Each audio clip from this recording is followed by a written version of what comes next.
Hey, Chandler Bolt here, and joining me today is Michael Hyatt. Now, Michael Hyatt's the former chairman and CEO of a $250 million publishing company with over 700 employees. So that's kind of the early days. But now he's the founder and CEO of Michael Hyatt and Company. They're on the Inc. 5000, have been for years. So we're kind of Inc. 5000 buddies with Self-Publishing School and Michael Hyatt and Company. But just an amazing company. He's written a ton of books. You may remember him from episode 1 of the SPS podcast. And this is, to this day, one of the most popular podcasts. I just went back and looked at stats the other day, but one of the most popular podcasts we've ever had. And so on that podcast is awesome. You should check it out. And we talk about his writing process, which is one of my biggest takeaways from that episode, and how he kind of splits that out and uses his blog. We talked about transition in the publishing industry during 2006 to 2009. We talked about a bunch of stuff. We're not going to talk about any of that again in this podcast interview, but really today I want to talk about 3 things. So we're going to talk about how he's self-publishing books to grow his business. We're going to talk about how he sold hundreds of thousands of planners and journals. And then thirdly, and probably most importantly, we're going to talk about his new book, The Vision-Driven Leader, and kind of go behind the scenes on that launch, which is literally happening as we record this podcast episode. So Michael, really great to have you. Hey, Chandler. Great to be on again. Thanks for having me. Yeah. So let's dive in. So, I mean, obviously we talked a little bit about the why of your early books, but now I've just seen a shift over the past probably 18 months with your business, and you're writing and publishing a lot of books, some self-published, some traditionally published. I think I remember us talking and you've got some sort of cadence there, but I do. Why do you have books as such an integral part of what you guys are doing at Michael Hyatt and Company? I really believe that books are the tip of the spear. You know, they allow me to penetrate where I can't go otherwise. You know, they're working while I'm sleeping. They're in places I could never go. And they expose people to my thinking, to my frameworks, to my concepts, and all of that in a way that's kind of a low barrier of entry. I mean, books don't cost very much, right? And so then we can use that to upgrade people to our other programs that for us are kind of the meat and potatoes of our business. And how do you decide between which books are going to be self-published, which books are going to be traditionally published? Yeah, so we've kind of got a cadence now. So the idea is that I do one major book a year that's a trade book that I publish with a publisher. And that's usually a more substantial, more thoughtful business book where I need the distribution of a publisher to get me into the airports and get me into places, that it's more difficult to go through self-publishing. But man, there is nothing more profitable than self-publishing. And so we don't do the traditional trade publishing for the money so much, although I frankly get a lot of money for that too, in terms of advances and so forth. But in terms of self-publishing, even in the midst of this coronavirus, which I was just talking to my CFO yesterday, he said, oh my gosh, our books, the books that we've self-published, are killing it. The sales are up. We're selling them mostly through ads on Facebook. And we're getting like a 4-to-1 return on our ads right now. And it's phenomenal. So those are typically smaller books, more tool-oriented, tools that I teach, my coaching and other things. And so that's kind of how we focus it. And how do you define trade books? Well, a trade book would be a book, maybe that's an insider term, inside baseball term. But a trade book is a book that's sold through the retail trade business. So a book that's sold through a retail bookstore. Got it. And so why do you said 4-to-1 return on your ads for the self-published books? How are you doing that? What's the monetization look like? And maybe probably more pertinent for a lot of people listening or watching is how did those books lead into everything else that you're doing at Michael Hyatt and Company? Yeah. So those are also lead generation tools. Probably we would do them if they were break even, because it's when people get into those books that we use that. We offer a lot of free bonuses and stuff. So let me just tell you how the idea is. We never use Facebook ads to sell directly, except for these self-published books. So for example, if we're trying to promote our coaching program, which you're a part of, we would run an ad to an assessment or to a webinar or something where we could build more trust, begin a relationship. That's kind of the top of the funnel. And then we work them through the funnel, build that trust. And then, those are more expensive kind of programs. But a book is like a $20, $25 investment. It's not a big ask.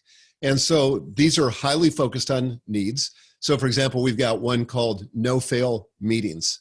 We've got one called Your World-Class Assistant. We're about to publish one called No Fail Communication. And we just run those ads to cold traffic. And then when people come to buy that book, then the way we capture their email address, because we do want to get them into a funnel because we've got other stuff that we want to sell them, we tell them, first of all, you're going to come to our website. You're going to get a whole bunch of free bonuses if you order it. Like you're going to get a copy of the audiobook for free. You might get some digital element as well, maybe some worksheets, maybe some bonus material of some sort. And so we want them to opt in, buy the book, opt in, and now they're into our funnel process where we're selling them additional products. So that's why I said it's the tip of the spear. And those seem to be targeted on pain points that would relate to people who would ultimately become, a business accelerator client or something like that. How do you decide which of those books to write first? Because it seems like they're very problem oriented towards specific problems that business owners might be having. Yeah. So what we're trying to demonstrate to business owners is that we can solve their real problems. So we're trying to take a real problem, someplace where they get stuck or someplace that, is difficult for them to navigate, do a book on that, throw it out there as a solution, but publish it as a beautiful hardcover book so that it, creates value, so that it creates a great, brand impression for us, and then get them into that funnel process. And by the way, one of the questions that we ask always as we take their order is, are they a business owner? And then we ask them what their income was this last year, just approximate it. So we're qualifying the leads on the front end. So that becomes a huge source of leads for us. Oh, interesting. And have you seen any difference in the quality of conversion of that traffic who's come in through one of those books versus other traffic sources? It's actually pretty good. We get traffic from a lot of different sources. If I do a speaking engagement, that's probably the number one, where people can see me live. Not doing too much of that right now, with the current, coronavirus. The other form is webinars, when I can do a live webinar or even a recorded, evergreen webinar, that's good. And then the books would be the third source. We also use assessments sometimes, like we've got one called the Business Health Assessment, where you can evaluate your business in about 10 minutes, kind of identify the places where you need to focus. And that works pretty well for us too. But I would say books are probably the third, best qualified leads that we pursue, but they're all good. I mean, they all convert. That's awesome. And your assessments are great. Do you tie in the books at all with the assessment on the back end, or when people are coming in through the assessment, where are they going next? Not usually. When they go through the book, the usually thing we want to do is try to upgrade them usually to the full focus planner. And then from the planner, then we want to set up a call for us to discuss with them, the possibility of business coaching. Got it. And that's Business Accelerator and all those things. That's right. Which is awesome, by the way. Obviously, I'm in Business Thank you. Accelerator, and I love it. I love having you in the program. So let's talk a little bit more about kind of these self-published books. What's the, because I was looking at kind of in prep for this interview, and I noticed it's really interesting. So you do two things, which there's got to be intentionality behind this, because I know everything that you do is intentional. But so the books aren't on Amazon, those That's books, at least that I could find. That's And right. also the physical copy, in most cases I saw, is $19.99. The digital copy, it's a bundle, right? And then the digital is $20, so 1 cent more. So why not publish them on Amazon, and why make the physical copies cheaper than the digital copies? That's a good question. First of all, we don't have a way to deliver those digital books really in a way that, like through Kindle or whatever. So it doesn't make sense to do those on Amazon. But here's the bigger issue. I've got to deal with my trade book publisher, where I said, look, I want the ability to continue to self-publish books where it makes sense, but I promise I won't compete with you. So I agreed with them that I would not sell those books through retail outlets, including online retail outlets. And so we can sell as many of those off our website as we want. But the truth is, we would rather do that, because this is one of the downsides of traditional book publishing, is that you may read a lot of books through Amazon. Like I'm selling a bunch of my books, The Vision Driven Leader, through Amazon right now, but I have no idea who those customers are. There's ways to capture those leads, and we try to do that by giving a huge bonus program and trying to redirect people back to that traffic, or back to that website where we can capture that kind of information. But there's a lot of people that'll never learn about that. A lot of people that'll never, follow the links even in the book to go back and get those resources. And so we miss a lot of lead opportunities. But with these self-published books, we capture 100% of it because you can't get it without coming to our website.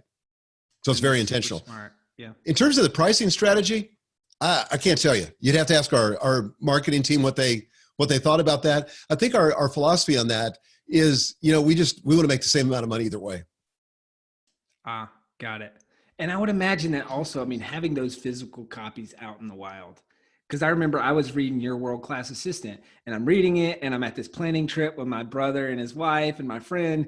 And then I'm like, oh, you need to read this. And then you need to buy one for your assistant. And then I bought one for my assistant. And it's just That's like awesome. Having these books out in the wild as living, breathing organisms, like versus just a PDF on your computer. I think it actually spurs more book sales. I do too. One of the things that happens with electronic books, and believe me, I was an early adopter of Kindle. I was super enthusiastic about ebooks. I still read ebooks, but I got to admit that one of the challenges is that the books aren't visible.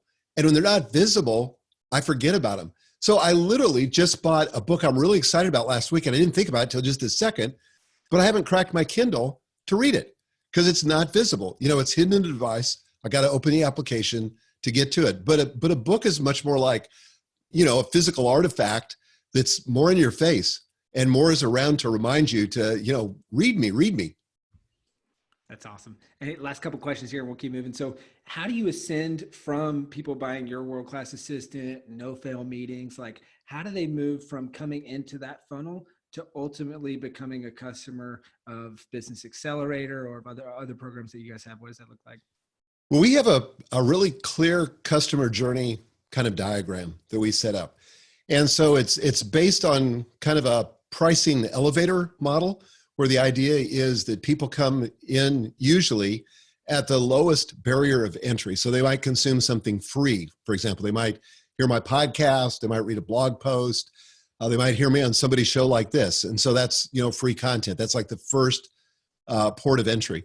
Then they move from that to a lower price thing because they haven't built up a lot of trust yet, but they think, oh, I'll give it a little try. Let me just buy a book and see what this guy's all about. So that's kind of the next level. The next level up for us in the customer journey is the Full Focus Planner. So those, as you know, are our paper planner products, which we've sold 500,000 copies of so far. And it's half of our business today. It's a massive business for us, but that's usually going to cost anywhere from $40 to $120 because we sell it by subscription. So you can buy an annual subscription for $120 to $140, depending on, the price promotion that we're running. And then from there, we move them up to maybe one of my digital courses or all the way up, sort of the creme de la creme is the Business Accelerator coaching program, which is $15,000 a year. So at every step of the way, we're trying to gain trust to get them to go to the next level. Now, some people will go directly from free content to Business Accelerator, but that's the exception. Most people kind of gain interest in you and build trust with you. And then at that point, they're willing to go to the next level. That's funny. That was me. Is I texted Chad. I'm like, how can I join Business Accelerator? Send me the link to pay you. Which I know is definitely, I always give him a hard time. I'm like, it's got to be your easiest sale ever. Oh my gosh. Well, what's funny? Because right here in the middle of the coronavirus, I was talking to a client today, a customer today, and he was so pleased to report to me. He was part of a big group that we've got. He had bought a course, our course Leading Through Crisis, and he had bought the upper tier part of the program that included group coaching. And he was he raised his hand first this morning, and he said, "Hey, I just want to tell you, I had to be part of that coaching program, so I called and asked how I could get into that program." So like he took the initiative. So he really wasn't even at the point in the funnel yet, but he was ready to buy.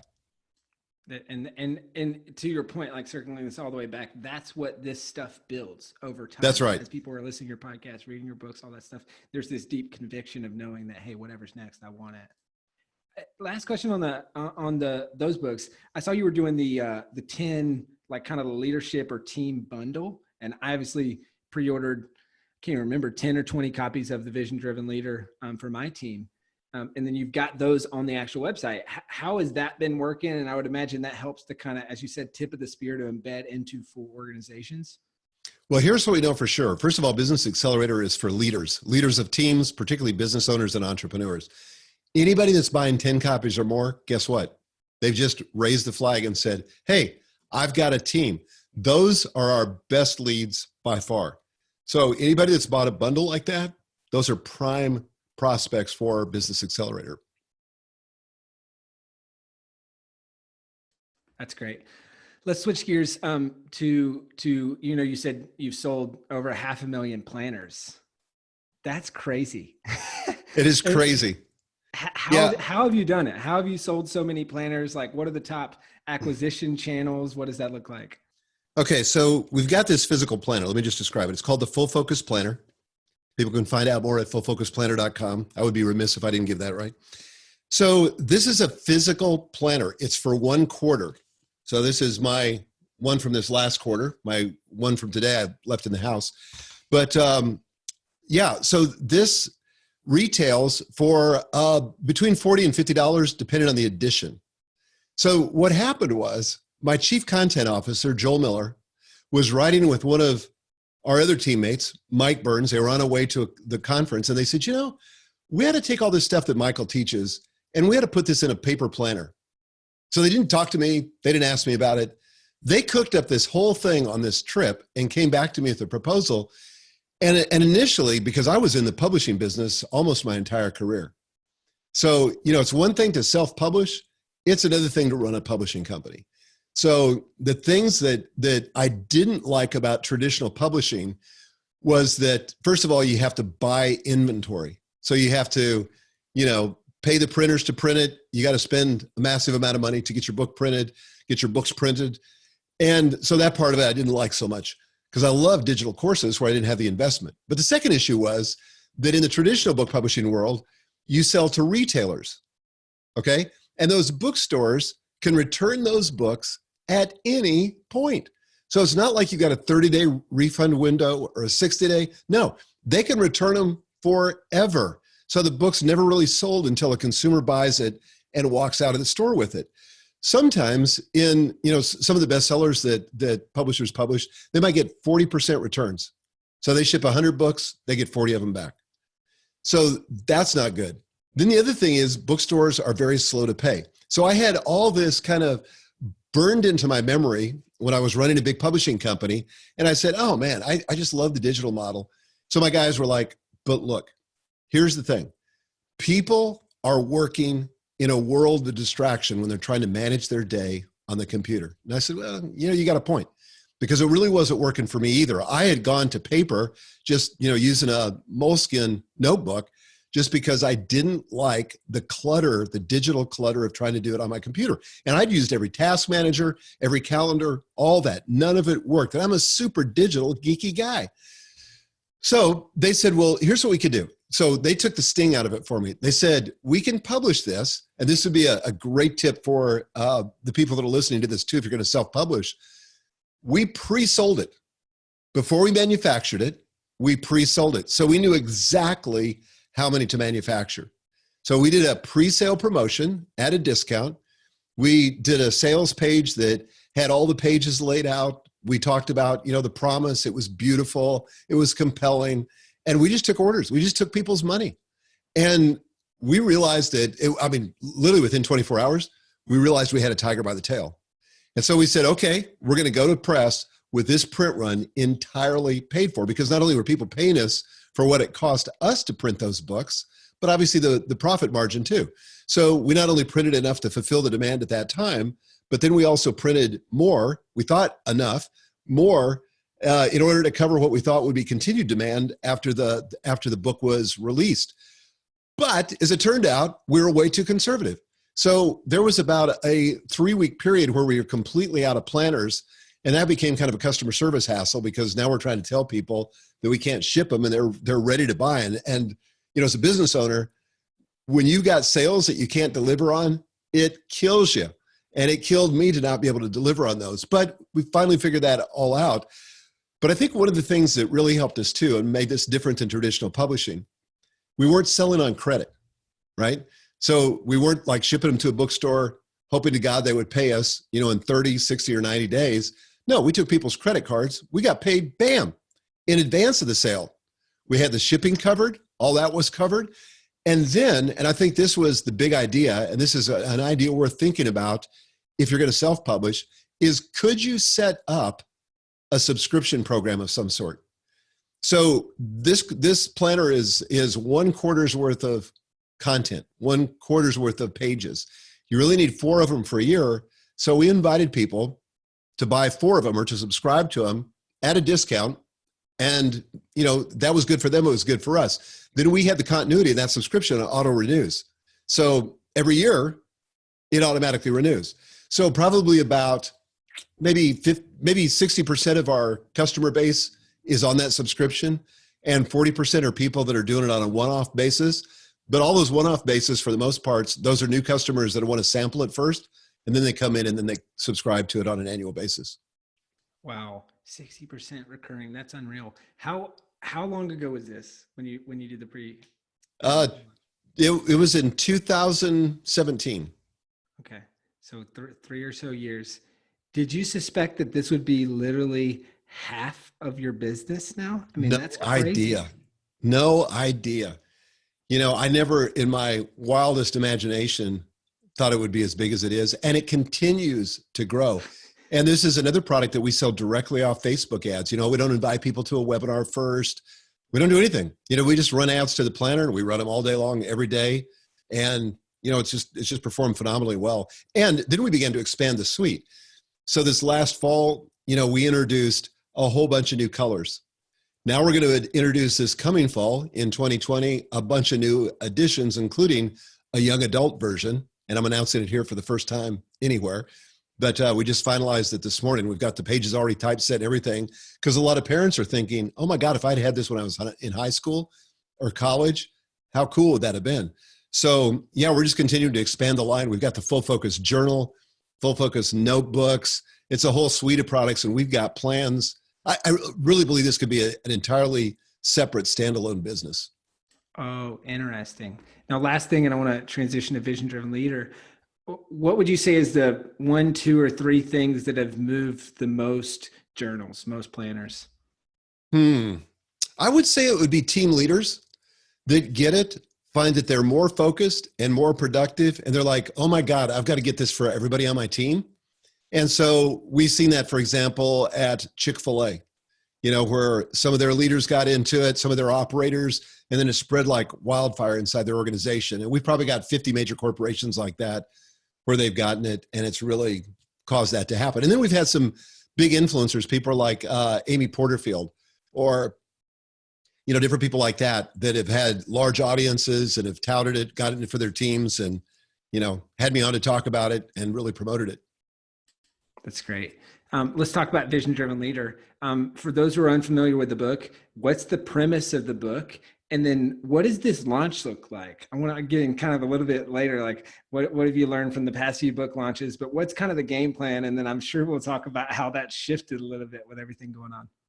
Yeah. So the premise of the book is that there is nothing more important for your organization's future than having a clear vision of it.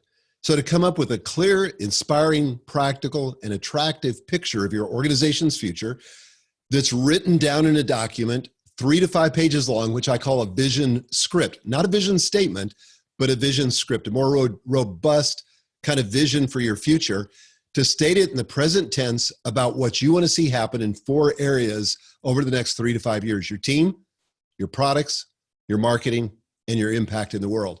So the book basically deconstructs that process, because all of us know if we run an organization that we need to have vision.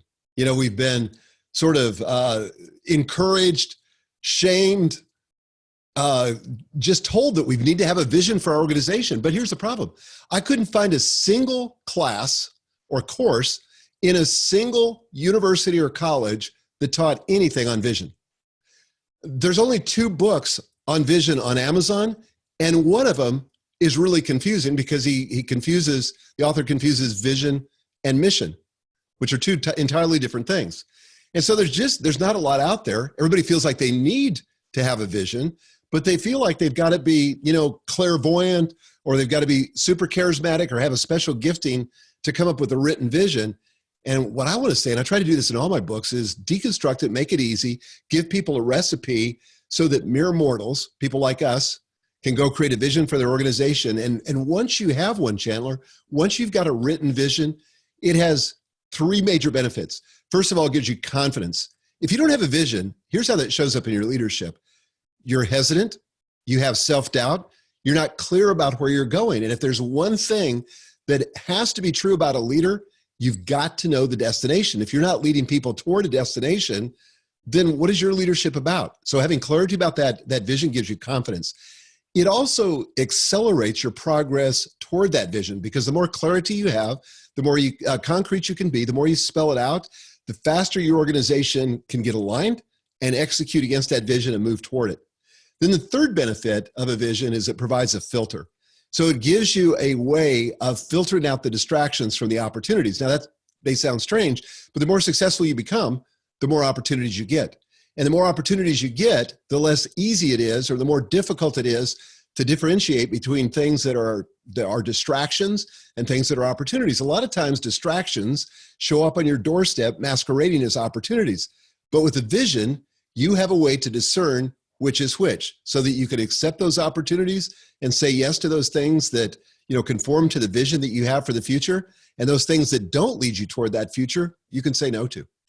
One of my favorite quotes is in line with exactly that, is more businesses die of indigestion than of starvation, right? Oh, I love that. A vision helps you discern the things that you're taking into the body, in this case, your business. So you mentioned difference between vision and mission. What's the difference as you see it? Okay, so let me give you kind of even a little bit broader perspective. So at the foundation of every business is something I call core ideology. These are the fundamental beliefs, operating philosophies, the things that guide strategic direction, tactical implementation. So it includes four things typically. It includes vision, mission, core values, and strategy. And each one of those answer a different question. So vision answers the question, where? Where are we going? And so that's about the future. And it's about having that clarity that as a leader, where you want to go, that bigger, better, more compelling vision of the future. Mission answers the question, why? Why do we get up in the morning? Why do we do what we do? Why is this important? Strategy answers the question, how? How are we going to get from where we are to that future that we envision? Strategy can change. In fact, in the midst of the coronavirus, it's changing all the time, right? Because the terrain changes. The vision shouldn't change, but how you get there does change. So for example, let me illustrate the difference. So every fall, my family goes to Destin, Florida, Rosemary Beach area for a vacation. We just drive straight south on I-65 from Nashville, where I live. And that would correspond to the vision. The strategy we take is usually to take I-65 all the way south through Birmingham, and then we take a bunch of country roads that get us there. But occasionally we encounter road construction, weather, things that force us to take a detour. That's how strategy is. Strategy can shift depending upon conditions on the ground, but the vision remains constant. And then finally, there's core values. And core values basically describe who you are, answer the question who, and especially who are we becoming in this journey toward this future we want to create. That's awesome. And that's what we were working on last Business Accelerator meeting. That's right.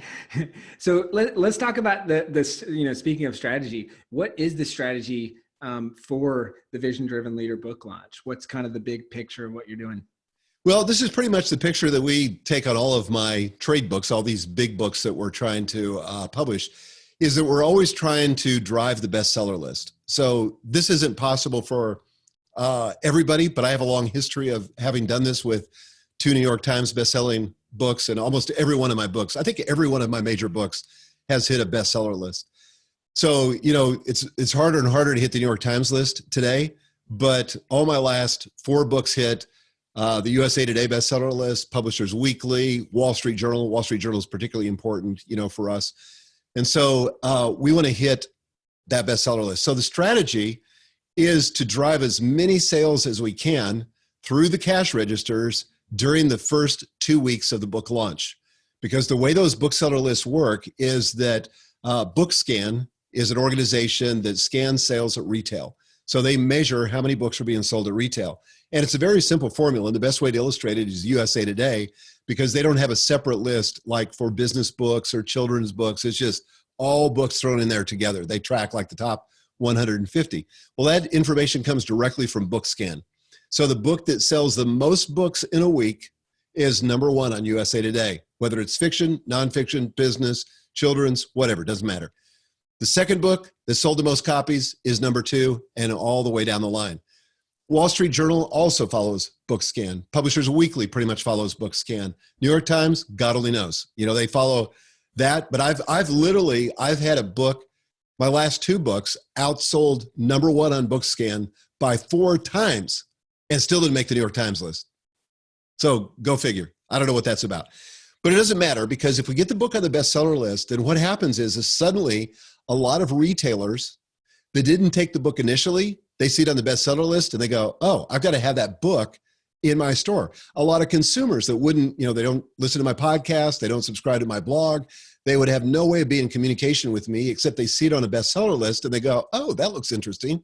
I think I'll order it. So that's the strategy, to try to get it out of sort of the gravitational pull and get it into orbit in those first couple of weeks. And what do you guys do in those first couple of weeks, or obviously even leading up to those first couple of weeks, to sell the maximum amount of copies? Well, normally we follow a strategy like this. We did it a little bit differently here, and I'll explain the difference. Normally it all begins, and the most important marketing you do is in the packaging of the book itself. Really working hard to come up with a title that's compelling, that's hooky, that grabs people's attention, and especially in a bookstore environment where sometimes the book is going to be spine out on a shelf, but you got to get people's attention in a very noisy environment. So the way the cover's designed, the way the title reads, the subtitle, all that's critically important. Second most important thing, I think, for most people is endorsements. I really believe in the power of endorsements. And I kind of tier them 3 ways. The best endorsements are from famous people that everybody knows, or at least everybody knows in your market. If you can't get those, the second best kind of endorsement is an endorsement from an expert who has a PhD after their name or some highfalutin title. If you can't get that, the third best is just reader endorsements. Any endorsement that's a third-party endorsement allows other people to praise you, not yourself, and gives sort of validation. This is why when we go to an Amazon detail page and look at a book, for most of us, first thing we look at, what? The reviews, right? Because we know that that's going to be pretty honest, and it validates the concept for us. So the packaging, the endorsements, then what we try to do is, in the old days, back when I first started publishing in the late 90s, we would book all the traditional media that we could. So I would do sometimes hundreds of radio interviews, television interviews, all that kind of stuff, print advertising, all that. That's never been less important than it is today. So what is important, what is powerful, is podcast interviews. That's why for this book, we went out and got at least 50 podcast interviews. So me being on your show, the thing that you have that's amazing is you have credibility, cachet with your audience. I don't have that. Some of the people that are listening to this right now have never heard of me. Some of them would never encounter me in any other way. But the mere fact that you've had me on the show validates me and gives me a platform with an audience that I couldn't otherwise reach. So when you have that happening all at the same time, and what we try to do is I did a lot of interviews before the book ever released. So it just came out this week on Tuesday. So over the last 60 days, I've done a ton of interviews, and I had all the people that were interviewing me on podcast agree to release those podcast interviews in the first 2 weeks. Why? So that we could drive sales now. We also did, in addition to that, so that's like the third thing was the podcast interviews. Then the additional thing is we do a campaign to my own list where we've got, and I can't recommend this strategy more highly. Create a sales page and have some kind of outrageous collection of bonus material so that you make it an absolute no-brainer. So if you go, for example, to visiondrivenleader.com, you're going to find today, now that it's going to be different after April the 4th. I don't know when this podcast will release, but before April the 4th, there's $600 worth of free bonuses when you buy the book. You don't have to buy the book from us. You can buy it from any retailer. You come back, you put in the order number, And then we send you an email. So we've got your email now. We're going to send you an email and you're going to have access to all those bonuses. It's everything from the audiobook, which we negotiated with the publisher to have available for the first 2 weeks. So they're going to get the same book they could buy on audible.com, but they get it free when they buy a copy of the book. They're going to get the ebook of my last book, Free to Focus. They're going to get some video course. They're going to get some private, or I should say group coaching, and several other things. A tool that we've got called the Vision Scripter tool, which is a unique tool to help people walk through the vision script process. So that sales page is huge. So then we do a campaign to our email list, social media, driving everybody to that because we want to rack up as many pre-orders, especially at Amazon, as we can. And so you negotiated with the publisher to be able to give that audiobook away for free for what? For forever or for the first 2 weeks? Just for the first 2 weeks. Yep. Got it. Cool. And that's smart because it's in both of your guys' interest and it drives a lot of sales early on. And they really wanted to track well on Amazon because Amazon is like the only real-time indicator of how a book's doing. Right. Because you could wait, I mean, back in the old days, you would wait for months to get information from the publisher to know how your book was doing. You would have no clue unless you just happened to be lucky enough for it to make a bestseller list. And then you still wouldn't know how many it's moving. You'd think, oh, okay, it made a bestseller list. That's pretty awesome. But Amazon is the closest to real-time data that you can get. What do you do differently between, obviously you're doing the one trade book a year and then the other self-published books. How is your approach different between, say, how you would launch the trade book and the self-published book? The launch of those books requires very little of me, those small books. Like I don't do podcast interviews unless people like you take the initiative to have me on. But the reason why I don't want to do that is I don't want to wear out my welcome and I don't want to be overexposed. Does that make sense? You know, if I'm on every show and I'm publishing every book, because we're doing 2 books a year, it's just too much. Got it. And so anything that you've learned from kind of the last couple of trade books and launching of that's changed what you're doing with the vision-driven leader, or anything that you're doing differently with this book? Well, one of the things I've had to do with this book, and I think this is true probably for anybody that's publishing a book in the next couple of months, is that I've had to ask myself the question, why is this book more relevant today, given the current crisis, than it was a month ago before the crisis began? And one of the conclusions I came to was that it's absolutely more relevant. Vision is more necessary now than ever because people are dispirited, they're discouraged, they don't have a vision for the future. This crisis is so present in their face that they need some hope that they're going to prevail, that they're going to get to the other side. And there's still that opportunity to create a bigger, better future out there, but they got to be reminded of that. So that's what I've been talking about on all the programs I've been going on. And it's really resonated. People, I think, are grateful for it. Yeah, that's great. And let's talk about that a little bit. How have you, because obviously you're launching this book in the middle of coronavirus, which is not something that I think you anticipated. No, I didn't. So how have you pivoted the messaging of the book? And, you mentioned a little bit there, but how have you also pivoted kind of the strategy of the book launch amongst that? It really hasn't changed our strategy, Chandler, but it has changed the messaging for sure. So now, for example, when I'm getting on those podcasts, I'm talking about, and I can get very passionate, but I'm talking about why if you lose vision and you lose hope, you will die as a business.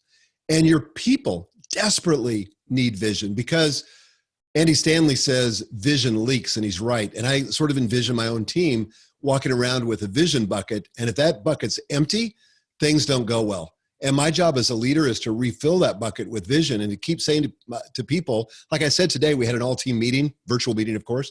And I said to my team, I literally read our vision script, the whole thing, 4 pages, took me about 10 minutes to do it.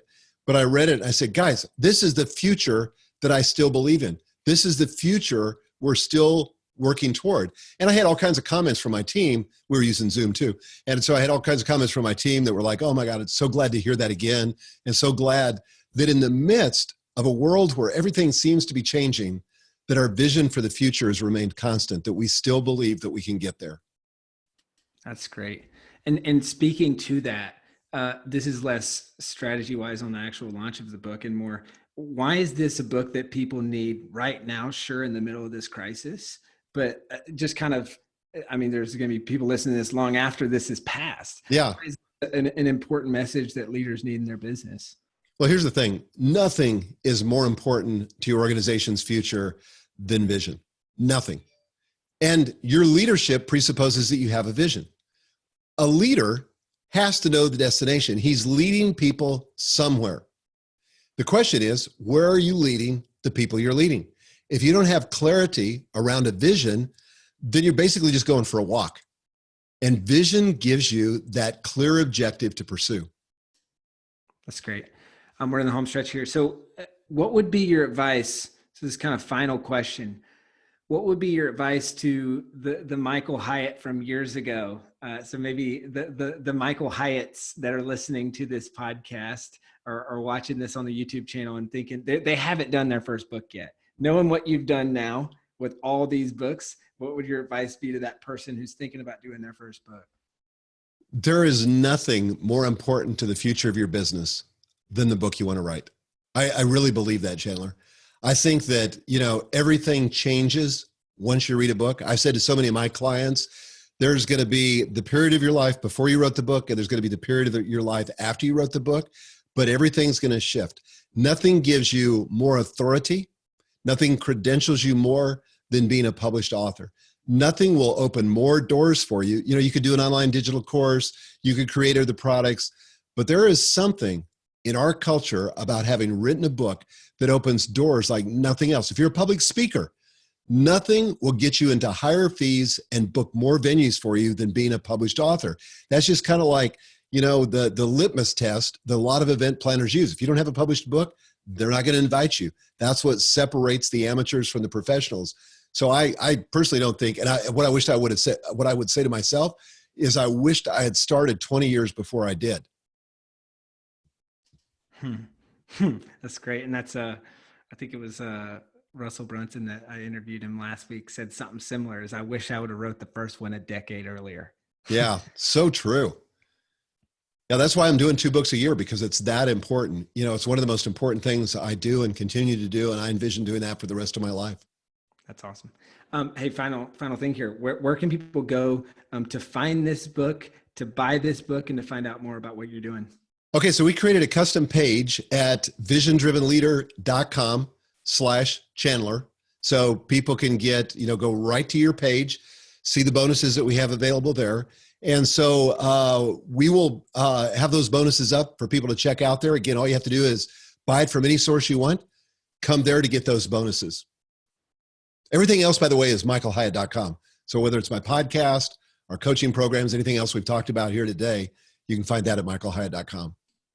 Awesome. And I know I mentioned this earlier, but I've already pre-ordered, 10, 20 copies. I forgot even how many for me and my team. And I'm very excited for them to show up. And I'm very excited for this book. So grab a copy of the book, visiondrivenleader.com/Chandler. And Michael, thank you so much for coming. Thank you, Chandler. Thanks so much for having me on.